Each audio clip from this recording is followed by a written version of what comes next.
ஒரே கிளாஸ்ல இருக்கிறவங்க 3 லட்சம் சம்பளம் வாங்குறவங்க இருப்பாங்க. அதே கிளாஸ்ல இருக்கிறவங்க 12 லட்சம் வாங்குறவங்க இருப்பாங்க. அதே கிளாஸ்ல இருக்கிறவங்க 20 லட்சம் படிக்கிறவங்க இருப்பாங்க.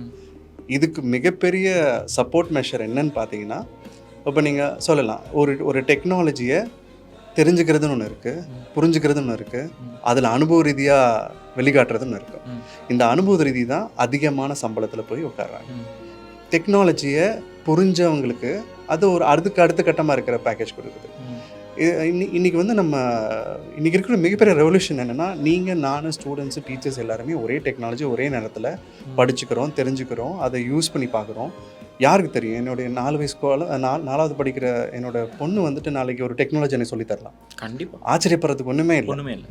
நான் இப்போ எங்கேயோ ட்ராவல் பண்ணுறேன், இல்லை ஏதோ ஒரு ஈவெண்ட்டில் போகிறேன்னா நான் ஸ்பீக்கர் லிஸ்ட்டில் பார்ப்பேன், ஒரு சின்ன பையன் வந்து பேசிகிட்டு இருப்பாப்புல ஏஐ பற்றி. நான் நினச்சிப்பேன், ஓகே அவங்களுக்கு இந்த வயசில் ஏன் இவ்வளோ சும கொடுக்குறாங்க.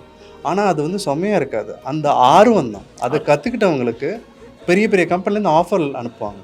ஒரு எக்ஸ் கம்பெனிலேருந்து அந்த 11 வயசு பையனுக்கு 2 கோடி ரூபா ஆஃபர் கொடுக்குறேன்னு சொன்னால் எவ்வளோ பெரிய இம்பேக்ட்னு பாருங்கள். இன்றைக்கி அதிக ட்ரைவ் அண்ட் பேஷன் நீங்கள் Tier 3 சிட்டிஸில் தான் பார்க்க முடியும்.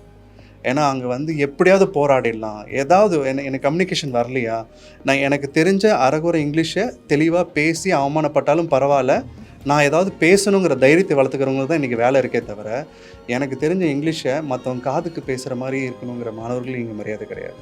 அதனால தான் எல்லாருமே எடுக்கக்கூடிய முடிவு ஆட்டிடியூடுக்கு ஃபஸ்ட்டு மார்க் போடு, செகண்டு நம்ம மற்றதுக்கு பார்க்கலாங்கிற ஒரு மைண்ட் செட். எல்லாம் நினச்சிப்பாங்க, நான் நல்ல டேலண்ட்டாக இருந்துட்டா போதும், எனக்கு டேலண்ட் இருக்குது, நான் பார்த்துக்கிறேன். அந்த டேலண்ட்டை நீங்கள் கொஞ்சம் கொஞ்சமாக மிஸ் பண்ண ஆரம்பிச்சிடுங்க. எப்போன்னா அதை நீங்கள் ப்ராக்டிஸ் பண்ணலனாலோ, இல்லை அந்த டேலண்ட்டுக்கு அப்கிரேட் நீங்கள் பண்ணாதனாலையோ.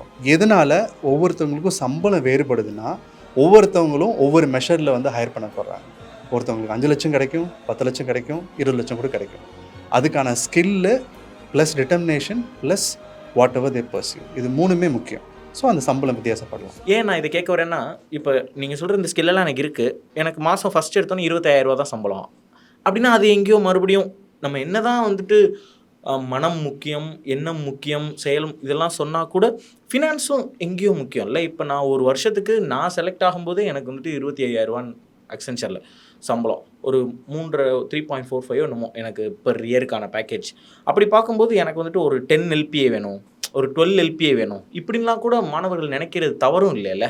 100%. அப்போ அந்த மாதிரி ஒரு நல்ல LPA இருக்கணும், நிறைய சம்பளம் எனக்கு கிடைக்கணும்னா அப்போ நான் என்ன மாதிரி தயாராக இருக்கணும், கம்பெனிஸ் வந்து எப்படி என்னை எடுத்துப்பாங்க?